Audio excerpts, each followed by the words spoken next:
نے یہ نہیں کہا، یہ قرآن پاک میں ہے، یہ نہیں کہا کہ شرک بدعت اللہ کے علاوہ کسی اور سے نہیں مانگنا. تو بھائی وہ اللہ کے پیغمبر ہیں، تم سے زیادہ اللہ کے پیغمبر اللہ کے قریب ہوتے ہیں، آپ سے زیادہ اللہ کے پیغمبر اللہ کے قریب ہوتے ہیں، اور وہ تو شرک کرتے ہی نہیں ہیں، موحد ہوتے ہیں، وہ ہمیشہ توحید پرست ہوتے ہیں. کسی بھی نبی کے لیے کسی دوسرے نبی کو ماننا ضروری نہیں ہے، وہ صرف اللہ کو ماننا. لیکن تمام انبیاء میرے آقا علیہ الصلوۃ والسلام کو بھی اپنا نبی مانتے ہیں، امام الانبیاء ہے نا، امام مانتے ہیں اپنا. اس لیے معراج کی رات حضور علیہ الصلوۃ والسلام نے امامت کروائی. تو سید الانبیاء امام الانبیاء تو قیامت والے دن بھی شفاعت حضور فرمائیں گے.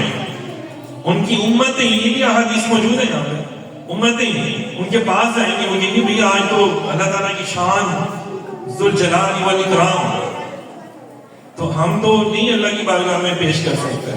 تو پھر اس کے بعد سب حضور کی بارگاہ میں دیکھ رہے ہوں گے، اور شفاعت کا جھنڈا مقام محمود کس کے پاس ہوگا؟ صرف میرے آقا علیہ الصلوۃ والسلام کے پاس ہوگا. اور حضور کے وسیلے سے امتیں بخشی جائیں گی. صرف حضور کی امت نہیں بلکہ اور بھی انبیاء کی امتیں حضور کے وسیلے سے حضور بخشش فرمائیں گے تو بخشی جائیں گی، ورنہ نہیں بخشی جائیں گی. اچھا جی یہ کیا تھا؟ الدعا توسل فی الدعا، مطلب وسیلہ، دعا کا وسیلہ. تو معلوم ہوا نیک عمل کا وسیلہ، جیسے ہم ذکر کرتے ہیں، اللہ تعالیٰ نے ذکر کیا ہے، تو اس ذکر کا صدقہ وسیلہ، یہ درود و سلام جو ہم پڑھتے ہیں، تو ہم یہ کہتے ہیں نا کہ اللہ تعالیٰ درود و سلام کے وسیلہ پیش کرتے ہیں، تمہاری مشکل آسان فرماتی. قرآن کے مطابق ہم عمل کر رہے ہوتے ہیں، کوئی شرک اور بدعت نہیں کر رہے ہوتے ہیں. اچھا جی آگے کیا ہے؟ التوسل بالدعا. پہلے کیا تھا؟ فی الدعا، کیا ہے؟ بالدعا، کہ اللہ تعالیٰ کی کسی مقرب نیک بندے سے دعا کروانا. جیسے ہم بزرگوں کے پاس جاتے ہیں، علماء کے پاس جاتے ہیں، اہل علم کی، اہل نظر کی بارگاہ میں جاتے ہیں، ان سے جا کے عرض کرتے ہیں کہ حضور آپ ہمارے لیے دعا کریں. اکثر لوگ آتے ہیں نا، آستانہ ہے یہاں پر بھی لوگ آتے ہیں، ہمیں کہتے ہیں دعا کروانے کے لیے، تو وہ کچھ شرک بدعت نہیں کر رہے ہوتے. کسی پیر فقیر، کسی بزرگ کے پاس، کسی عالم کے پاس جا کر یہ کہنا کہ آپ ہمارے لیے دعا کر دیں، تو یہ شرک اور بدعت نہیں ہے. اگر ہوتا تو موسیٰ علیہ السلام کی قوم ان کے پاس گئی اور کیا کہتی ہے؟ سورہ بقرہ میں وَإِذْ قُلْتُمْ يَا مُوسَىٰ لَن نَّصْبِرَ عَلَىٰ طَعَامٍ وَاحِدٍ فَادْعُ لَنَا رَبَّكَ يُخْرِجْ لَنَا. اور جب تم نے کہا ہے موسیٰ ہم فقط ایک کھانے بنو سلوہ پر ہرگز صبر نہیں کر سکتے، تو آپ اپنے رب سے ہمارے حق میں دعا کیجیے. آپ فَادْعُ لَنَا، دعا کیجیے آپ اپنے رب سے ہمارے حق میں. کہ کیا دعا کہ ہمارے لیے زمین سے ہونے والی چیزوں میں سے ساگ اور ککڑی اور گیہوں اور مسور اور پیاز پیدا کر دیں. یہاں پہ کیا ہے؟ فَادْعُ لَنَا رَبَّكَ. تو موسیٰ علیہ السلام سے کہا جا رہا ہے، عرض کی جا رہی ہے. یہاں پہ اللہ نے یہ نہیں کہا کہ ان کو تو مجھ سے مانگنا چاہیے تھا. انہوں نے موسیٰ کو کیوں کہا؟ انہوں نے غلط کیا، میں نے ان کے اوپر عذاب بھیج دینا، انہوں نے وسیلہ کیوں مانگا؟ انہوں نے موسیٰ کو وسیلہ کیوں بنایا میری بارگاہ میں؟ بلکہ اللہ نے یہ نہیں کہا، بلکہ اللہ تعالیٰ نے فرمایا کہ انہوں نے موسیٰ کا وسیلہ پیش کیا، تو تب اللہ تعالیٰ نے ان کی دعا قبول کی. ورنہ تو ہو سکتا تھا عذاب بھی آ جاتا. اللہ تعالیٰ جب دے رہا ہے نعمتیں رحمتیں اپنی منو سلوا تمہیں دے رہا ہے، قبول کرو. اللہ تعالیٰ کی نافرمانی کیوں کر رہے ہو؟ لیکن کیا ہوا کہ اللہ تعالیٰ نے ان کے اوپر عذاب بھی نازل کیا. بلکہ جب موسیٰ علیہ السلام نے دعا کی تو اللہ تعالیٰ نے ان کو اور بھی نعمتوں سے نوازا تھا. اندازہ کریں. اسی طرح اصحابہ رسول صلی اللہ علیہ وسلم حضور کی بارگاہ میں عرض کرتے تھے، آ کے دعائیں کروایا کرتے تھے. کتنی بڑی بات ہے. جیسے ایک مرتبہ غزوہ تبوک کا واقعہ ہے نا، کہ جب کھانے پینے میں کچھ بھی نہیں تھا.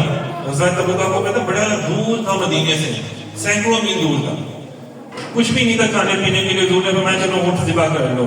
حضرت عمر رضی اللہ تعالیٰ عنہ نے ان کو پتہ چلا، آیا عرض کہ یا رسول اللہ اگر اونٹ ذبح ہو گئے تو ہمارے پاس ایسی سوال یہ کام ہے، تو ایسے تو سارے اونٹ ذبح ہو جائیں گے، تو واپس بھی تو جانا ہے، سواری کوئی نہیں رہے گی. تو آپ سمجھ گئے، حضور سمجھ گئے کہ یہ کیا چاہ رہے ہیں؟ وسیلہ. یہ کیا چاہ رہے ہیں عمر؟ کہ یا رسول اللہ ہمیں آپ کا وسیلہ چاہیے. اب حضور سمجھ گئے. کیا سمجھ گئے؟ کہ سرکار مدینہ علیہ السلام نے فرمایا اچھا چلو جاؤ جتنا کچھ ہے کھانے پینے کا سامان لے آؤ. جب لے کر آئے تو ایک بکری کا بچہ ہوتا ہے نا چھوٹا سا، اس کو لٹاؤ، ایک ٹرے بن جاتی اتنی سی، اتنا تھوڑا سا سامان تھا. حضور صاحب اس کا ہم نے دعا فرمائی اور جو دل کیا حضور نے چاہا وہ پڑھا، اپنے کلام پڑھا. پھر آپ نے فرمایا کہ بھائی یہ اس کے اوپر وہ دیا ہوا تھا نا ایک رومال سا، میں اس کے نیچے سے نکال دے گا. پورے لشکر نے کھانا کھا لیا. اب یہ حضور کا صدقہ اور حضور کا وسیلہ عطا ہوا ہے. حضور نے یہ نہیں فرمایا عمر یہ تم کیسی باتیں کر رہے ہو؟ فرمایا میرے عمر کی زبان سے رب بات کرتا ہے، میرے عمر کی زبان سے رب بات کرتا ہے. اندازہ کریں گے کتنی بڑی بات ہے. شیطان اپنا رستہ تبدیل کرتا ہے حضرت عمر رضی اللہ تعالیٰ کو دیکھ کر، اور وہ عرض کر رہے ہیں اور ان کا عقیدہ یہ ہے کہ حضور چاہیں تو سب کچھ عطا کر سکتے ہیں. حضور کی نگاہ ہو جائے تو پورا لشکر اس کے لیے کھانا آ جائے گا. موسیٰ علیہ السلام کی امت کے لیے آ سکتا ہے تو حضور کی امت کے لیے نہیں آ سکتا کیا؟ اندازہ کریں حضور کی امت کے لیے کیا کچھ نہیں نازل ہوتا. یہ تو ہمیں نہیں نا پتا، تھوڑا کچھ نازل ہوتا ہے. یہ سب ہم حضور کا صدقہ کھا رہے ہیں ورنہ ہماری کوئی اوقات نہیں ہے. ہمارے تو اعمال ہی بڑے برے ہیں، بڑی نافرمانی ہے ہمارے دامن میں. اس کے باوجود یہ حضور کی رحمت ہے جو ہم پر سایہ کیے ہوئے ہیں. یہ حضور کے آنسو جو اپنی امت کے لیے ہیں کہ مولا میری امت کو بخش دے. یہ حضور کے آنسو مبارک وسیلہ ہیں اللہ کے حضور ہمارے لیے. حضور کے جو آنسو ہیں مبارک وہ ہمارے لیے وسیلہ ہے حضور کے لیے اللہ کی بارگاہ میں. اللہ تعالیٰ ہمیں نہیں دیکھتا، اللہ تعالیٰ حضور کے آنسو کو دیکھتا ہے. کہنا تیرا نہیں تیرے سائیاں کا منہ مارتا ہے. تو اللہ کو مارا کوئی نہیں منہ مارتا. اللہ کو حیا آتی ہے اپنے محبوب کے آنسوں، اپنے محبوب کی جو دعا کے لیے ہاتھ اٹھتے ہیں نا وہ وسیلہ ہے، وہ وسیلہ ہماری کوشش کے لیے. اندازہ کریں تو حضور کیا ہے؟ وسیلہ ہے.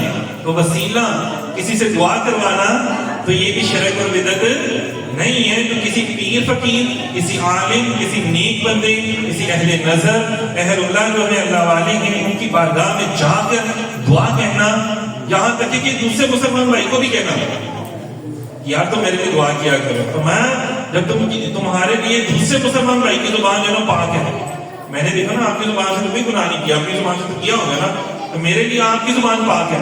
تو آپ سے دعا میں کہوں کہ بھائی یہ میرے لیے دعا کیا کریں تو یہ کیا ہے کہ میں چاہ رہا ہوں اصل میں کہ اللہ تعالیٰ کی بارگاہ میں اپنے مسلمان بھائی کا وسیلہ پیش کروں. تو یہ کیا ہے؟ جائز ہے. مطلب نیک لوگوں سے دعا کروانا اور اپنے مسلمان بھائی بہنوں سے، دوست احباب سے دعائیں کروانا اور ان کا وسیلہ پیش کرنا اللہ کے حضور یہ بھی جائز ہے. اس میں ناجائز نہیں. اگر ہوتا تو اللہ تعالیٰ کہتے ہیں یہ شرک ہے.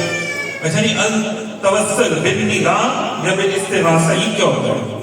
سائل اپنا مقصد خود بارگاہ رسالت پاک صلی اللہ علیہ وسلم میں پیش کرے اور حضور صلی اللہ علیہ وسلم کے وسیلے سے رب کی مدد اور نصرت کو طلب کرے. یہ ذکر رسول اللہ صلی اللہ علیہ وسلم کی مدد اور نصرت کے لیے وسیلہ بن جاتا ہے. اچھا اس کے بارے میں بے شمار احادیث ہیں، بے شمار احادیث ہیں. دیکھیں ایک دفعہ بارش نہیں ہو رہی تھی تو ہم عائشہ صدیقہ رضی اللہ تعالیٰ عنہ سے